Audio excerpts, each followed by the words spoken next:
Episode number 4 of Vetted VA Live with our dog barking perfectly right on cue to announce the start of the show, where we get together here every week. We get a couple, 2, 3 vetted VA professionals to discuss a big topic that we're seeing coming up frequently in the forums. And then once we work our way through that topic, then we're going to transition to basically an Ask Me Anything. So any questions that you guys have, anything that you guys would like to go over, post them over there in the comments and we will absolutely get to those and get you the answers that you need. Also wanted to point out 95% of the people watching are on Facebook, coming from the Vetted VA group. Vetted VA is trying to grow the YouTube channel. You can also watch the show on YouTube, or just go out and check out the channel. Nathan and the team are working on a lot of cool videos, posting that stuff up there. So go out, check it out, like and subscribe, ask your questions here. With that in mind, I'm going to introduce you to tonight's experts, and then we'll roll into our topic, which is starting the home buying journey right. So our first guest here on the top row with me is Alexis Brown. She's a realtor with Emmett Baird Realty in Germantown, Tennessee. She's a VVA4, which again, in addition to the standard vetting, I'm going through the education and testing process, just shows how long she's been involved and committed and helping here in the movement. Anything you'd like to add to that, Alexis? I'm just happy to be here. Perfect. We're happy to have you. And then over on the mortgage side, we got Mike Alberico. He's a mortgage loan officer with Alberico Mortgage Group in Raleigh, North Carolina. As a VVA 5. Did I get your name pronounced correctly, Mike? You did. Perfect. Magic. I only said it wrong for about 2 years, and then someone said it right for me, so I got it from there. So Mike and his team helped over 300 families over the last year with their financing, which is kind of an astounding number. If we hit that number, I'd probably pass out. We were a little over 200, and that was enough to almost kill all of us.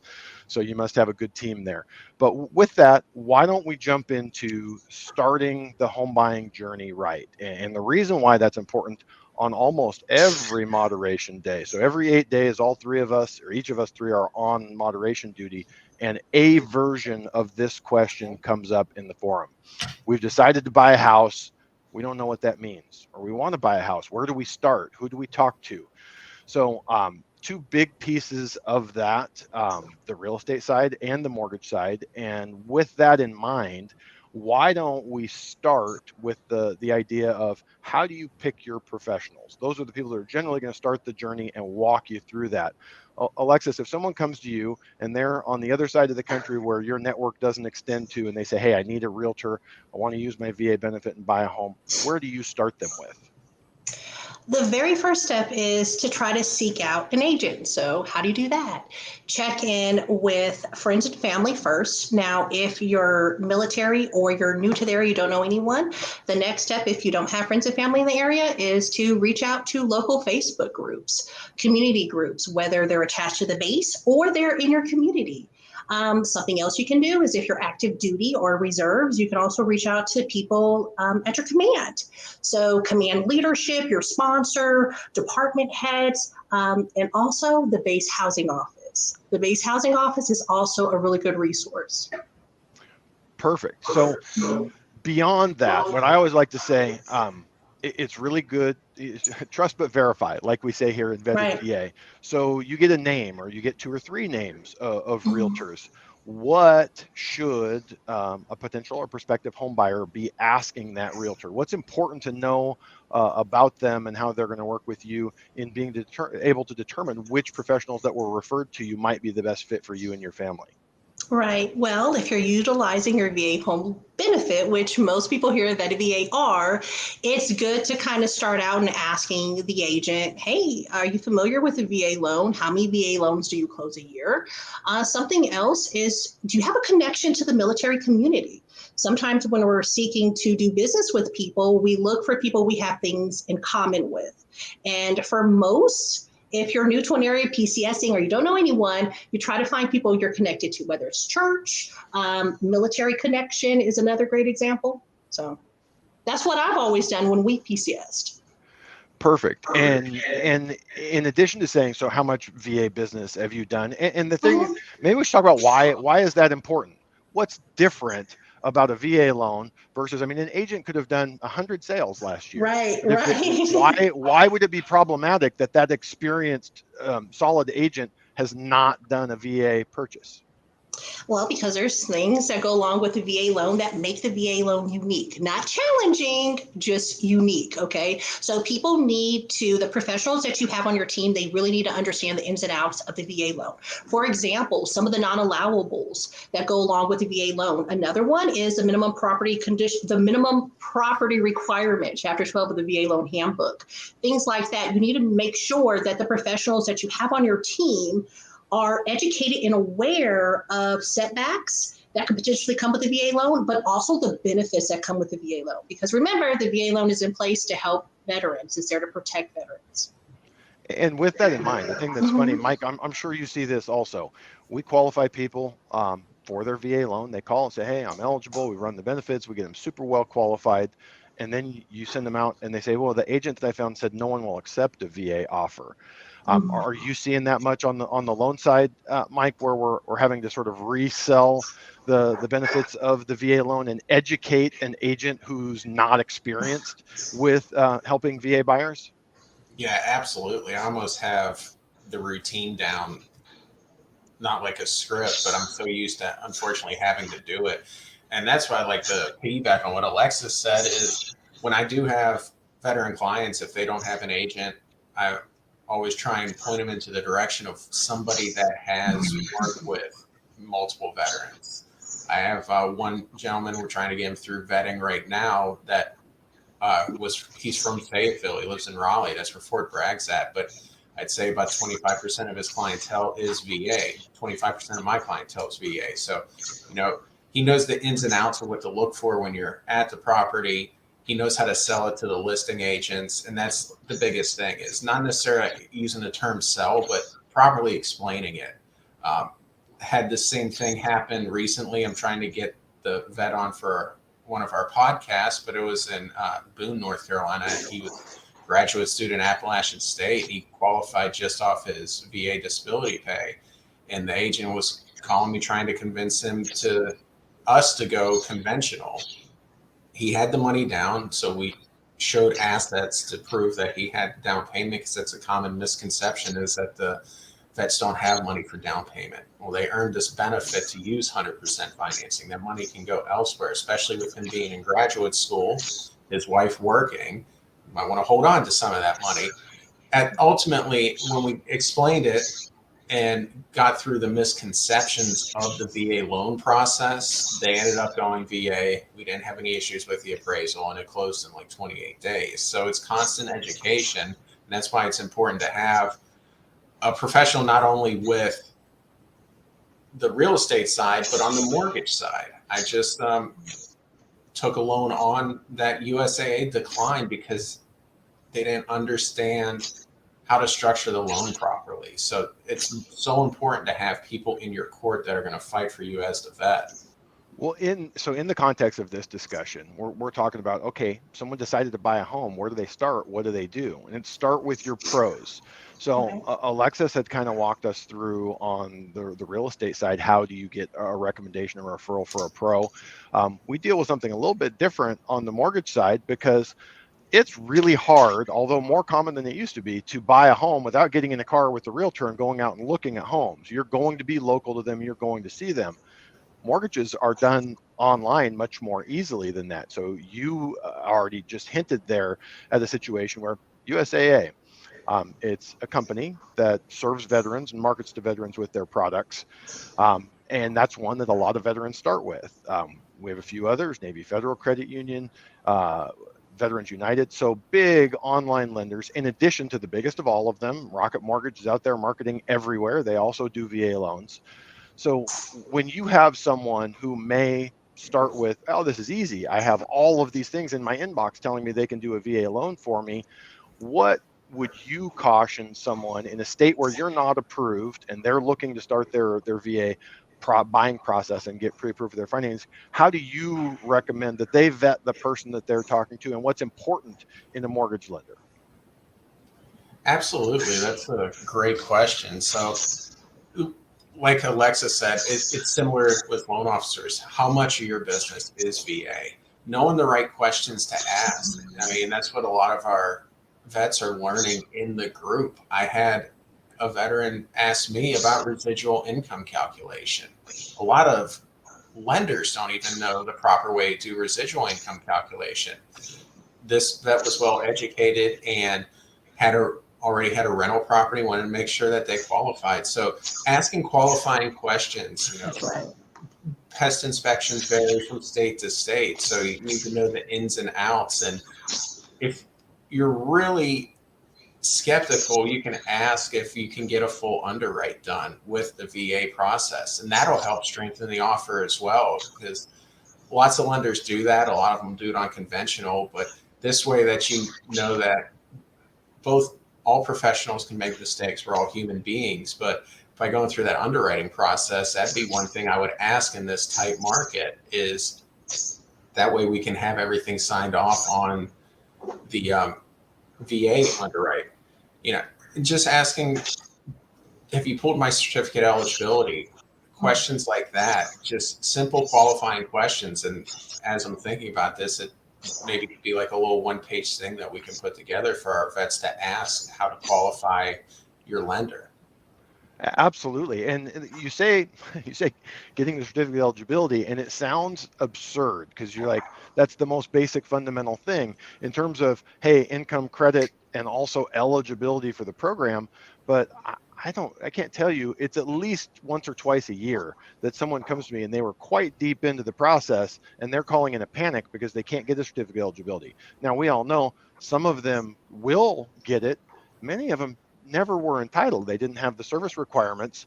And there's a lot of lenders that just don't do the work on the front end. They're so happy to have a buyer who's approved and would meet the zero down VA guidelines. They don't go through that process. So there's a million little steps to that. But I kind of keep wanting to bring it back and framing this of, those are your two big professionals that you're going to start with in any transaction. Even if you're not a veteran and you're buying a home, you need a realtor and you need a lender.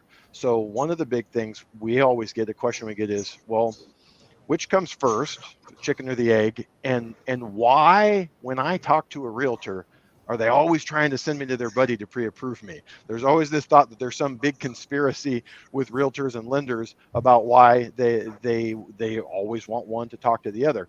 So Alexis, you want to talk to us about, does it matter if you start with one versus the other? And why is it so important for you as a realtor that buyer be pre-approved?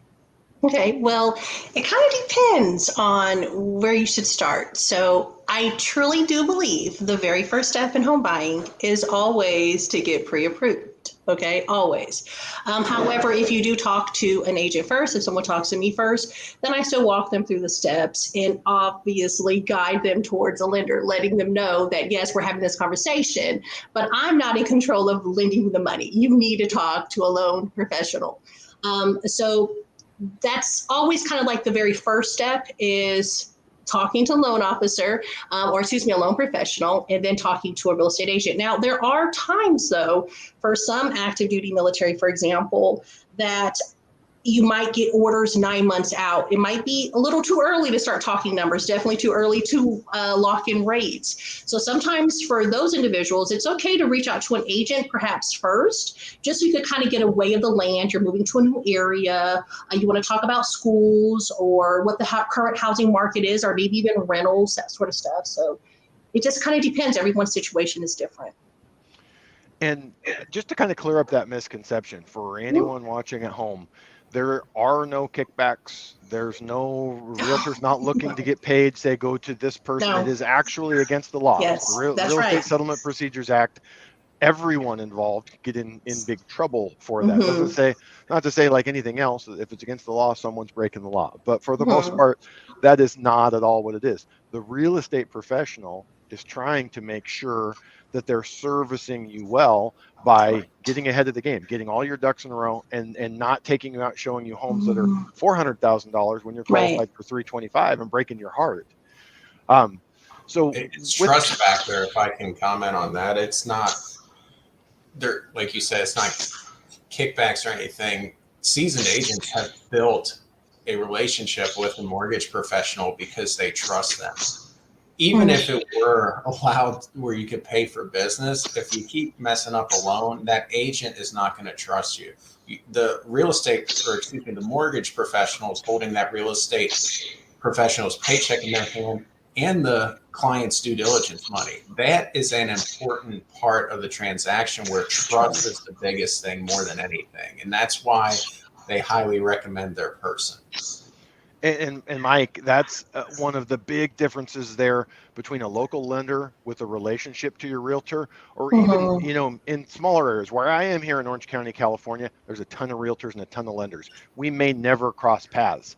In smaller communities, reputations are a much bigger thing. So even if it's not your realtor, you want to make sure that realtor's happy so they're not telling everyone at church in whatever meeting that you screwed something up and made everything bad. Or worse yet, the seller is someone that's in your town and is known, and they're telling everything that it True. got messed up. The difference between that and a giant online lender is it is a relatively younger, inexperienced person in a call center somewhere across the country, and they're getting it. It's this sounds like a good thing, but it's really a bad thing, in that they're getting 4 to 5 leads a day. Some of places even more, and you guys know I can't have that many conversations with that many Right. people in one day. So it sort of becomes a kill them all, let God sort them out. It's like, okay, we're triaging. All of these leads are coming in. Which ones are the best, fastest, easiest, and then get them out and get them shopping with the realtor versus this local trust-based relationship between the real estate professional and the lender.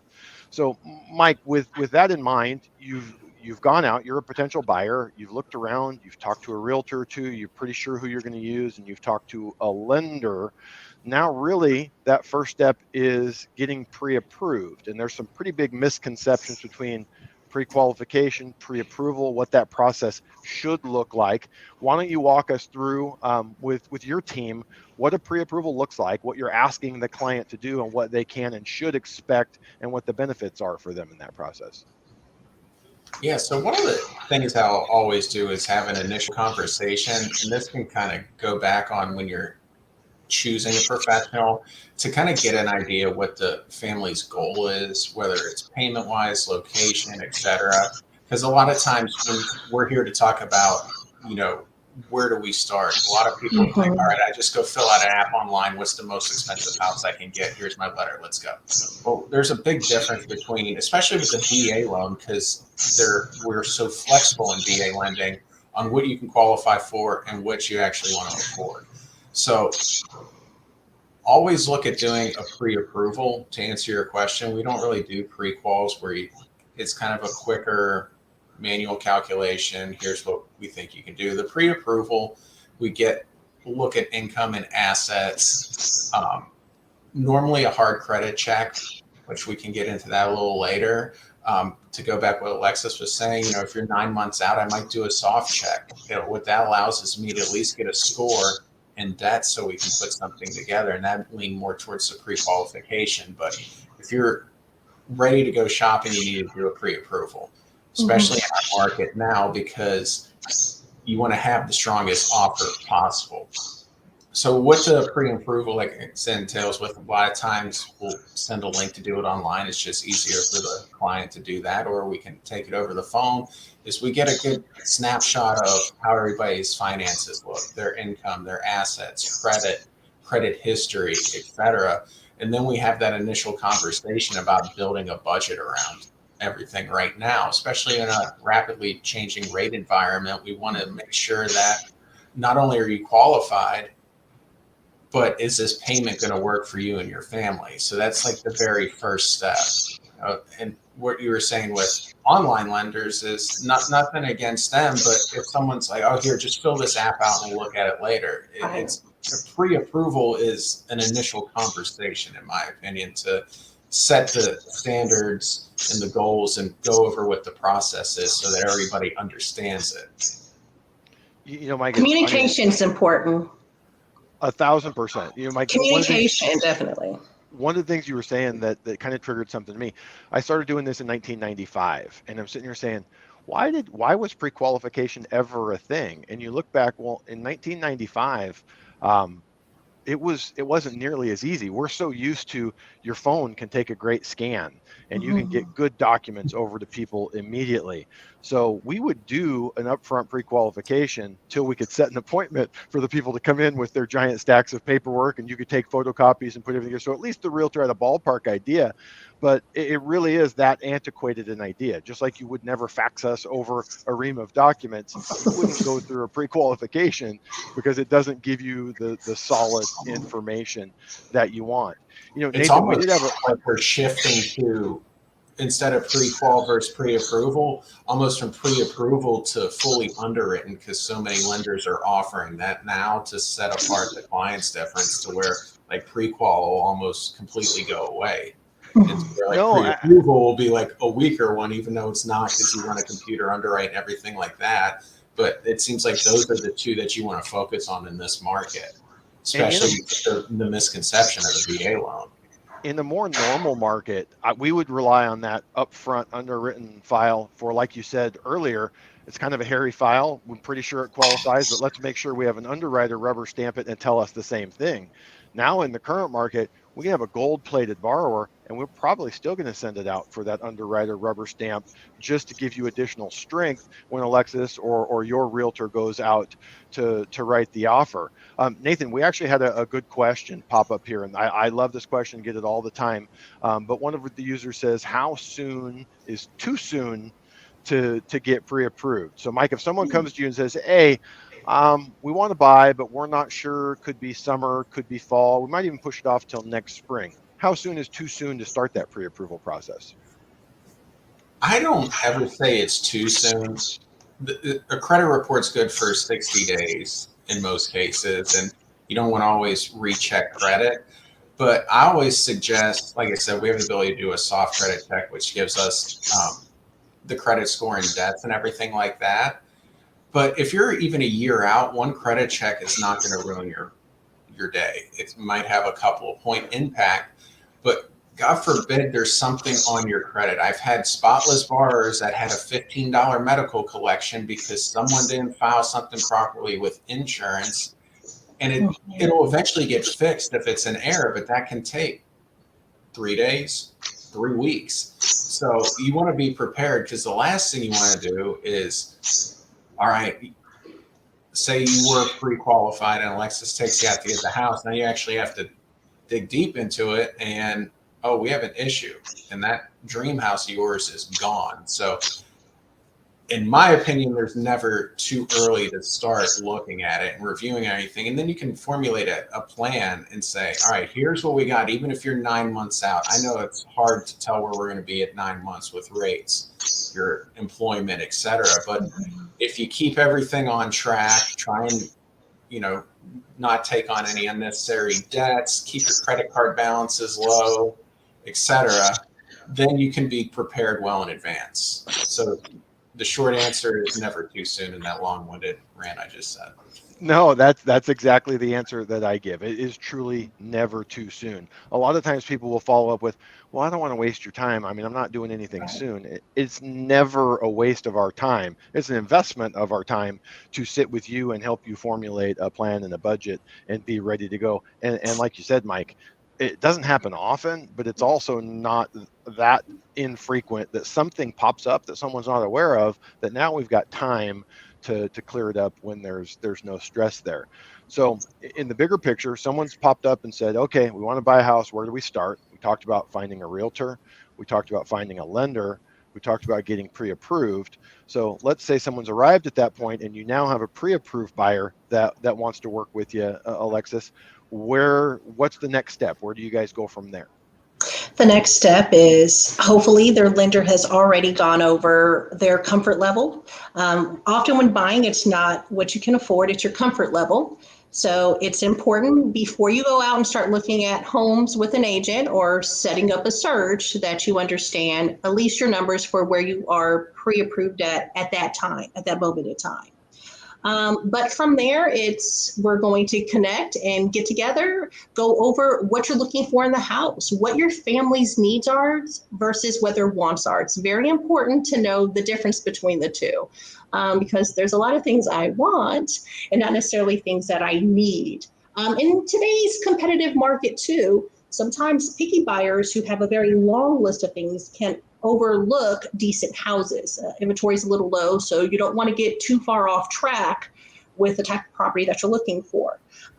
If you're new to an area, it's going to be important to research the area, look at the schools in the area, distance to commute time to your job, amenities that are in the area, things like that, or even what's going on environmentally. If you are sensitive to certain bugs or you don't like birds, things like that, it's good to do that sort of research. And with your agent, you can ask those questions and get that stuff answered. And once you guys have a pretty good definition, so on the loan side, we got a pre-approval. They know what their max purchase price is. They know hopefully what their comfort level purchase price is, Yes. how much cash they have to have available, and what that monthly payment looks like. So on the lending side, we've given that to them. On your side, you've walked through wants, needs, all the things, and now we've narrowed it down to sort of a radius of where they would like to live, and what types of properties. Is the next step really to get out in the car and start looking? Is it more setting them up on a search that they're going to see the properties that they would be interested popping up on their computer? Where do you go once you know numbers wise and needs and wants wise what they're going to do? It depends on the buyer and their timeline. Everyone shops differently. Some people are wanting to move right now, and some people just kind of want to know where they're at, and so they can make plans in a couple months, 60 days or so. So it just depends. But typically for most buyers, once they know those numbers, we're going to immediately start searching. Typically the first part is setting up with a search via the MLS. Third-party agent sites aren't always very reliable and up to date. So I always recommend reach out to your agent and have them set you up with an MLS search. So listings that meet your criteria, such as price point, square footage, location, bedroom size, they're sorted and emailed to you once they become available or experience a price change. And it used to be where buyers could kind of like wake up in the morning to an email from their agent saying, hey, we have 10 homes today we could go look at. Come on, let's go out about 3 o'clock and look at all these homes. Well, the market today moves so fast that homes are listed, at least in my area, homes can be listed at any time of the day. So my clients on the email search, it's important for them to see the notification of the home via email and then let me know, hey, Alexis, this house popped up. Let's go check it out. Can you run the disclosure, see what's going on? Do you think this might be a good fit for us? Because if the home pops at 2 o'clock today, it could very well be a multiple offers by 6 o'clock tonight. And if I'm not in front of my computer, I won't see that notification. And that's something that buyers really need to understand. It's not that agents aren't trying to work with you. It's just the market conditions currently are moving fast. So it's kind of important for buyers and their agents to stay together and on the same page when it comes to setting up appointments to go see listings. And that's a fine line for you guys on that. Yeah. To not come across as pushy or salesy in a market where the market doesn't wait for anybody right now. Right. And it's cooling a little bit from the just absurd heat we had the last couple of years, but it's still, the good stuff is going quickly. How do you handle that conversation with this prospective new buyer that we're talking about? They didn't even know, 20 minutes ago what they were getting into. Right. Now they're all the way to pre-approved and ready to look, and you're saying, hey, you need to watch your email 24 hours a day. When one pops up that you like, be ready to write an offer. But how do you handle that without coming across as salesy? Right. Okay. So guys, don't watch your email 24/7. I mean, hey, everybody's different, but you don't have to be. But I mean, a lot of people do have their email apps on their phone, so you're getting notifications. I do recommend kind of adding the search to your contacts list, so that way you are up to date on. You don't want your emails going to spam or junk or something like that. Okay. But what I do to get buyers prepared, I just kind of talk about market conditions. As a mostly VA buyer's agent, I work with a lot of buyers. So I'm constantly engaged in market conditions. I know about how many offers are expected on houses in different areas of town. I do produce closed sales. So that way buyers know what I'm saying isn't just something I made up. Okay. So I could go back and say, oh, you're looking in this area of town. Okay. Well, the last last 3 sales over here sold for $20,000 over, and they closed within 20 days, or they closed cash, or whatever the loan type was, VA. So I'm able to engage and show them proof of what's going on. And that's important for buyers to understand too. Sometimes when you're meeting professionals, whether it's the lender or the real estate agent, these are strangers to you, kind of, and you're trying to find people that you can trust and get on your team. But a home purchase, it's a pretty big investment. So sometimes building that trust is difficult for some.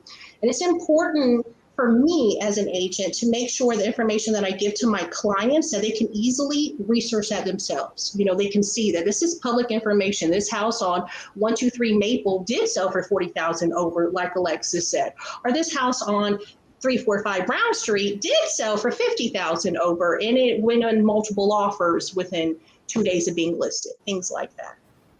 And even with all that, and I think that's great. It's really important, rather than just telling someone, being able to show them with the market data. And on the real estate side, you guys have access to really good data. So being able to dig into that and show them. So are you still seeing that most buyers, the first offer in this market, they just don't quite understand quite how hot the market has been, and it takes maybe an offer or two to kind of get their feet wet and see how the market's operating before they get a little more comfortable? Okay, Josh. Well, I personally don't know, because I do a lot of explaining with my clients. I want my clients to be prepared. The makeup of my clientele is active duty military PCSing to the base that we live near. So my clients are often on a tight timeline. And when you're on a tight timeline, PCSing, you need all the information. You need accurate, you need facts. Okay, we don't have time to play around. So I get serious and I get to the point so people are educated. But I also keep things realistic. I let people know that with my other clients that I'm working with, or my past clients, it's not uncommon for some people's offers not to get accepted the first time. Sometimes it takes 4 or 5 offers. It just depends. Sometimes people are lucky and it's their very first offer. Every offer is different. But setting the tone and the expectation is important for agents and buyers to connect on, because buying and selling a home is a bit of an emotional roller coaster, okay? Whether it's just going through the lending process, or it's going through the pre-approval process, and then going out and house hunting, things like that. It's an emotional roller coaster, because when you're looking at these houses online or you're touring them in person, it's hard for you not to get an emotional connection to the house and envision yourself sitting around the fireplace Christmas morning with the kids, and, or imagining playing catch in the backyard, things like that. So it's important to stay in perspective, to stay in reality, and also not to have an emotional attachment to the property until we're officially under contract and basically you're at closing table signing your name. So you said something that's really important, that your clientele, not just veterans, but active duty. And so the timelines are tight, and sometimes out of the area, they can't be there. So it's a little bit different. So let's say you have someone PCSing into the area. They have to be in a house by a certain date. You've got them out, or they've seen something online. They're ready to write the offer. Why don't you and Mike both kind of walk us through how you and your lender collaborate at that process? What are you doing with the client? What do you need from the lender? What should the lender be doing with that buyer to get them the information they need for that offer that they want to make? Okay. Well, first things first is, well, like Mike said, most pre-approvals are good for about 60 days. In today's market, where rates are kind of fluctuating a little bit, I recommend that my clients get updated pre-approval letters weekly. And it's even better for that pre-approval letter to have the property address we're offering on typed into the pre-approval letter. So that way the listing agent and the sellers know that my clients are good to go and ready to make a good offer. For the lending side, I always encourage my clients to stay in constant contact with the lender. I'm an agent. I don't work numbers like that, but you've got to talk to the lender to make sure at all times you're shopping in an area at your comfort level, because the last thing we want to do is, with your family expected to arrive in 3 weeks, you to get under contract for a house that is something you can't afford or you're uncomfortable making the payment on. Absolutely. So Mike, on the flip side, so Alexis has had your client out shopping, looking. What does it look like from your end for a pre-approved and looking client? What are you doing with them? What are you giving them? What do they need from you when it comes time to write that offer? Yeah, like Alexis said, it's the updated pre-approval letter. I try and get the property info up front, not just put on the pre-approval letter. I like to pull the tax bill, make sure everything lines up correctly, give them a as accurate of a payment as possible. You know, ask questions: are there HOA dues on the property, et cetera, because those all factor in not only to qualification but to the home buyer's comfort level of that monthly payment. Because we can pretty much dial in everything but the insurance quote, but most of the time you can get a pretty accurate insurance quote. And then it's all about setting proper expectations, especially if they're PCSing. You want to make sure, hey, I'm going to ask you for items. I need them by this time. You know, I'm always a proponent of setting actual timelines, not just get me these. Like I need them in 48 hours so that we stay on track. And another thing with PCSing is when you're interviewing your lenders is, you know, make sure they understand the process, or it's the lender asking the right questions, and hopefully active duty servicemen and women that are watching this are going to learn what questions to ask. Make sure that you have everything properly set up, not just with timelines of getting documentation over so everything stays on track, appraisal updates, but you're moving. Sometimes, like I've worked with people moving from Japan, Hawaii, from California to North Carolina, asking the proper questions like, are you going to be at closing?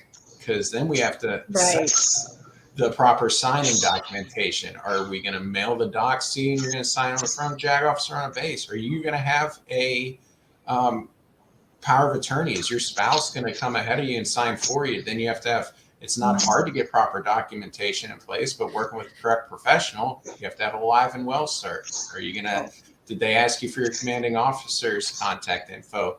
So it's all about, this is specific to people PCSing, of setting proper guidelines. And communication, as it's been said hundreds of times during this call, is very important, especially on the loan side, Right. because things do pop up. If there's a title issue, if there's an appraisal issue, you have to have a plan in place to handle those in a timely manner so that when that family gets there, everything is lined up correctly. So short word of advice for your PCSing is call your lender and go over it step by step. If they don't want to take 15, 20 minutes out of their day to explain this, then find somebody else. Sorry, that's a little blunt, but it's important. Absolutely. And why don't we do this? Because we're talking about, we've got professionals, we've got pre-approved, we shopped for a home, we put in an offer. Let's assume now that we have an accepted offer. For each of you, that triggers some timelines. So Alexis, let's just use a hypothetical 30-day escrow. A lot of things are getting pushed because the market's been hot. People are saying 25 days, 21 days, 17-day escrows. But assuming a hypothetical 30-day escrow in a more normal market, what does the first week of that transaction, first week to 2 weeks of that transaction look like for you? What should that buyer be expecting from them? What are they going to be doing and needing to do? Well, the very first week, well, actually, before we even write the offer, we're going to be discussing earnest money. In other areas, it might be due diligence, but in my area, it's earnest money, so that's what I'm going to call it. Is discussing how are we going to deliver that earnest money. We have to make sure that we stay in lines with the contractual deadlines that were in place. So typically, in my area, I write 3 days for delivery of earnest money. If you're not in the area, then we need to establish how that money is going to get here. Is it going to be express mailed? If you're in another country, are you going to be able to wire it? Is your bank set up that way? So we're going to first deliver the earnest money. Almost immediately after we're going out of contract and delivery of the earnest money, we're going to start talking about inspections because it's important to get home inspections. So if your contract allows and you're getting home inspections, you need to start vetting home inspectors the same way you're vetting other professionals on your team, like your agent, like your lender and others, okay? So what I like to do for my clients is I give them a name for 2 to 3 home inspectors. I do allow them to and encourage them to shop around if they want. You know, if they don't feel comfortable with someone I'm recommending, that's fine, but please do your due diligence and make sure that you seek somebody out. So we're going to set up those home inspections and kind of go over that. Also, we're going to make sure that we take care of any lender-specific required inspections. For example, if you're buying with a VA loan and the property's on well, then we're going to get a well inspection. If you're buying in my state where termites required for funding, we're going to make sure that we have the termite schedule. Another common inspection in my area is ventless fireplace. So any that's going to be required for VA funding. Any inspections are going to be needed or that the buyer wants. We're going to make sure that we have those in place. And then at that time in a normal market, we would then, once we've satisfied all buyer paid inspections, we would notify the lender and the lender would start the process of ordering the appraisal. Right, Mike? So Mike, with that, how does, in parallel, like the two of you, if you're working on a transaction together, you're doing a bunch of stuff over on your side also. So from the day Alexis emails over an accepted contract to you, what's it look like from the lender side? What should a buyer expect? Yeah, like Alexis said, I actually wrote a note to talk about the home inspection. Recently, I've had if it's not somebody that I normally work with, I've had a run with some great agents that have gotten to the phone before I could call them up to ask them about the property so that you can properly set up those inspections. Because you don't want to cause a delay by finding out after the appraisal is back that it's on well water and you need a water test, because that can take a few days. But from the lending side of things, we're going to get a copy of the contract, review it, and put as much data as we can to make sure everything's as accurate as possible. Then I'm going to send over, I normally send at least 3 options, sometimes more, to the client, and then we go over those options.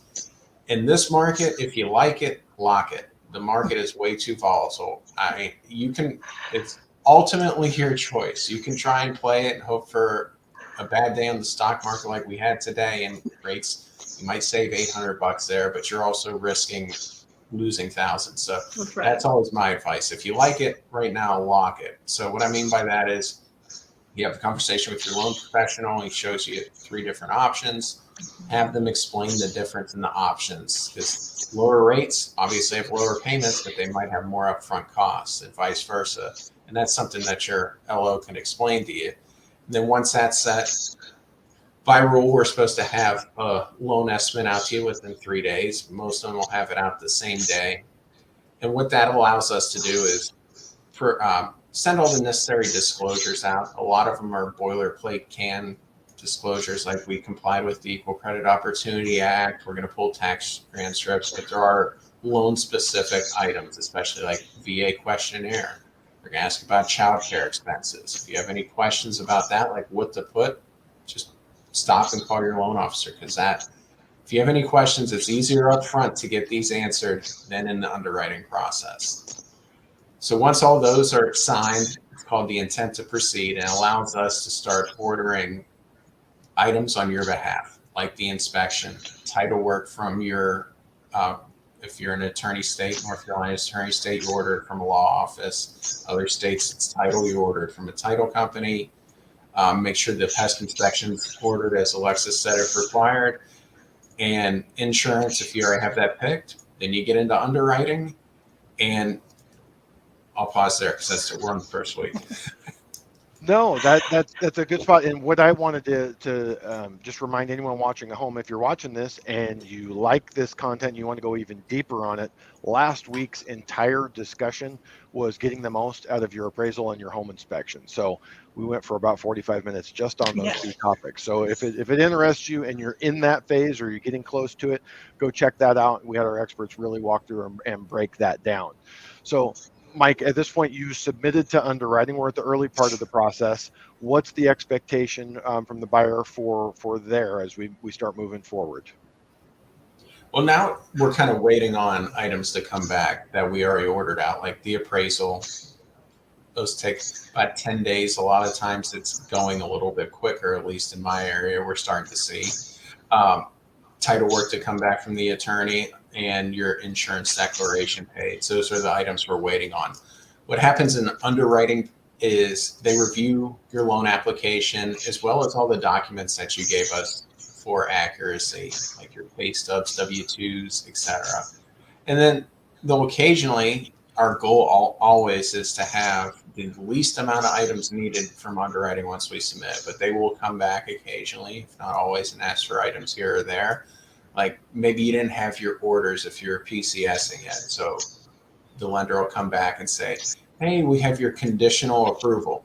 What that means in English is we're going to give you this loan, but it's based on these conditions. A lot of those conditions are handled by the loan professional, like get the title work, appraisal, etc. There might be items we have to come back and ask you about. Don't move money around if you're looking at buying a house. It's all related to sourcing and the Patriot Act and everything like that. But say you got $10,000 deposited into your account, we might need to know where that, or we will need to know where that came from. And that'd be one of the items we need for the approval. If it came from another account, for example, we'll need that account. If it's a gift, then we'll have to get some gift documentation. If you're not active duty and you're in civilian employment, we might need to get a verification of employment. Those are things that your loan officer and their processor will work with you as the home buyer to get those. Once all those items are gathered and everything's checked out, then you move to the clear to close status. So on that side, so on the loan side, you're working on getting the loan approved, clearing all those conditions. Alexis, you had a bunch of inspections or several inspections that have come back. Appraisal could come in low, might be something on the pest inspection. What's going on in that interim stage? So we're not quite ready for closing, but there's still stuff going on. What's our realtor doing for us in that time frame? Well, let's say we had inspections and the contract allowed us to ask for repairs. We're going to make sure that those repairs are taken care of.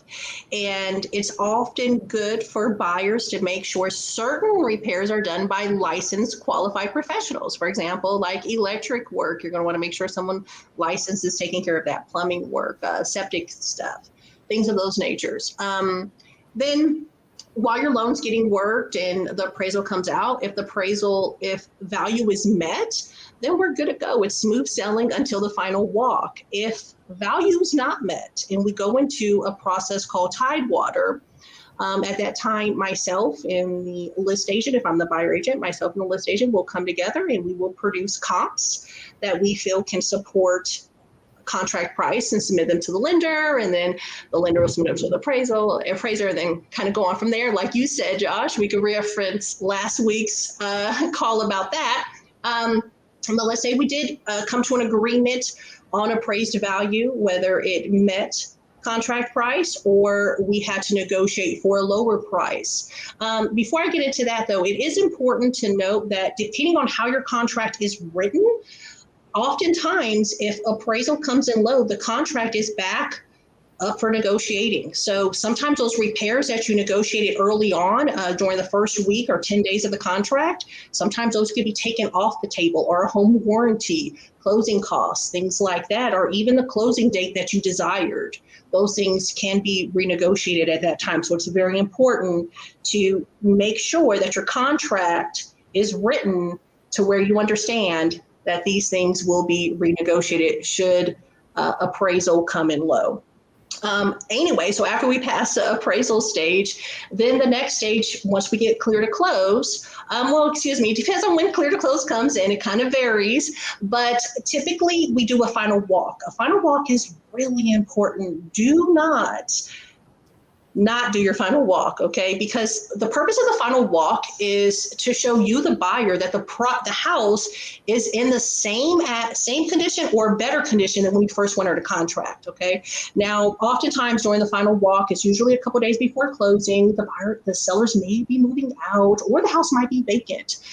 We're going to make sure that there's no extreme damage other than wear and tear, like somebody's punching through the wall, or they took appliances that they said they were going to leave for us, or we negotiated the contract that they were going to stay. Things like that. We want to make sure that everything's good to go, including those repairs. If the repairs that we negotiated earlier in the contract, if those still stand by the time the final walk, those repairs should be done. Let's say we have to go through and make sure that wood rot was taken care of. We could go and make sure that was good to go. If we want to make sure outlets were replaced if they need to be replaced. Also this time, if you do have repairs that need to be renegotiated and then excuse me, I'm getting caught up with my words, if they need to be renegotiated, and then they're still allowed to go through, you can reach back out to your home inspector and have them come out at the final walk to make sure that those repairs were done. Don't just always take the seller's word or the agent's word. I'm not saying the sellers are trying to lie or the agents are trying to lie, but this is your house. You're responsible for it. So make sure you protect your interests too, okay? Just pay, whatever it's going to be for that reinspection so they can come out and make sure your house is good to go. So let's say now we've reached the point. We're getting pretty close to the end. We have a clear to close. Yeah. You've done the final walkthrough, made sure the seller has done everything they were supposed to. You and the seller have negotiated any credits, any repairs, all of that fun stuff. Yeah. This is kind of where everything converges. Now, closing is kind of the same. Everyone's still doing different roles, but it kind of comes to one head for everyone. Why don't each of you kind of go through and walk through what closing looks like? And it might be easier for you to start, Mike, of saying we have the clear to close and we're getting ready to close. What happens there for you and your buyers? So this is the most exciting part, and I think the part where the buyers get the most anxious because they're ready for their final numbers. What if they have to bring money to closing? A lot of time with these high due diligence and earnest money payments that we're seeing, vets are getting money back at closing, which is always a welcome not a surprise, always welcome. But it normally takes, depending on how quickly you get the clear to close, I'd say a few days to get your final numbers, because there's multiple parties involved. If you're, like I said, an attorney state, the lender and the attorney go back and forth a couple of times to make sure they balance the final numbers, because there'll be invoices to add, tax prorations to add, because you buy a house now, you don't pay for the taxes from January to March because you didn't own the property. So it's a back and forth. It's normally a few times. Sometimes it's once, sometimes it's 4 or 5, because we might have things that are added at the end. And that's why everybody's always excited, ready to go. But once the attorney or title company and the lender balance is when you have your final loan package, and you can send it over for review. Ask your loan officer to go over it with you. In North Carolina, at least, the attorney always likes to go through the settlement statement line by line, but don't be afraid to ask your loan officer to do that. Hop on a call if you want to look at anything. And you have to get at least a prelim document called a prelims closing disclosure CD 3 days in advance. It's not going to be the final. Numbers can change on there in regards to like escrows for taxes and insurance. If it's a non-required invoice, like you're choosing to pay the home inspection at closing, those can be added or subtracted. The big thing to look at is the lender fees, because those can't change. And just look at it in general. Make sure there's no surprises. And if something doesn't look right, ask the team that you're working with, your realtor, your LO, even the attorney. They're your attorney for the closing. You hired them to do a service. And then you go and sign and record everything. And depending on which state you're in, you might get keys on the spot if the wire's there. Sometimes it takes a day or two, but then you're officially a new homeowner. So Alexis, on top of any of the stuff happening on the loan side in terms of signing loan docs, making sure numbers line up and the actual mechanics of going in and signing the docs, what else are you coordinating with the clients through closing? Well, I'm making sure that they know where the offices are signing at. That's often important. You don't want somebody not to know where they're supposed to go, and that often happens, believe it or not. Understanding that you can't bring a personal check typically to closing. So if you have funds that are needed, you need a wire or bring a cashier's check, but you do want to reach out to confirm that with your title company or your attorney, depending on your state.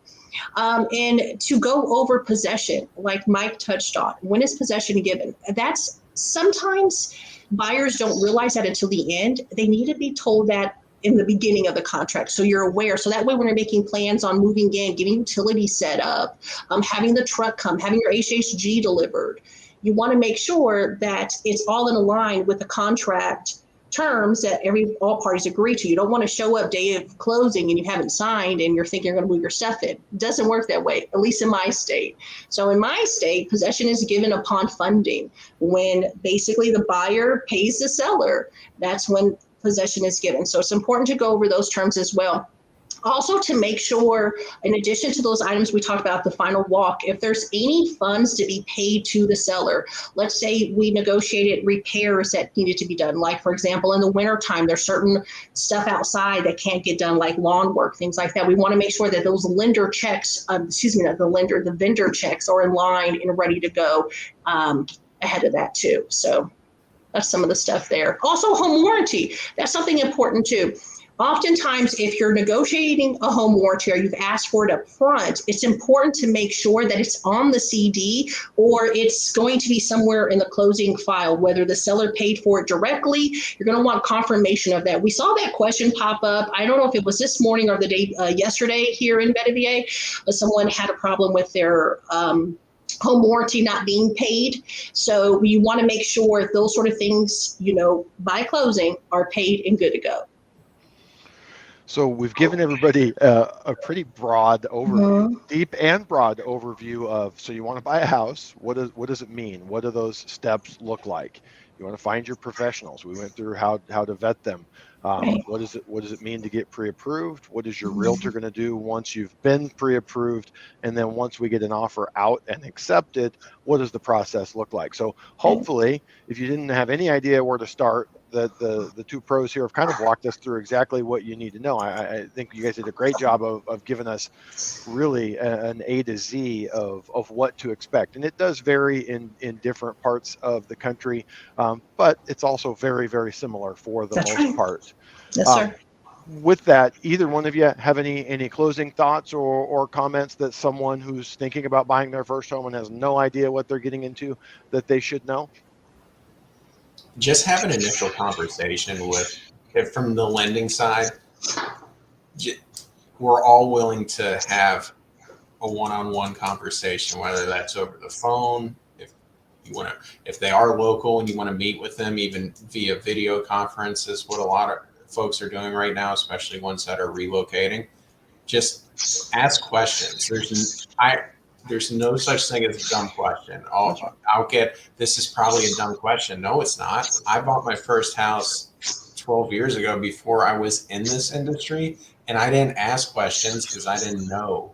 And the person I worked with, and whoever, it was a builder lender because I didn't know any better. I would have changed things now, knowing what I know now. I always go back to that. Ask me any question you want. There's not a dumb question.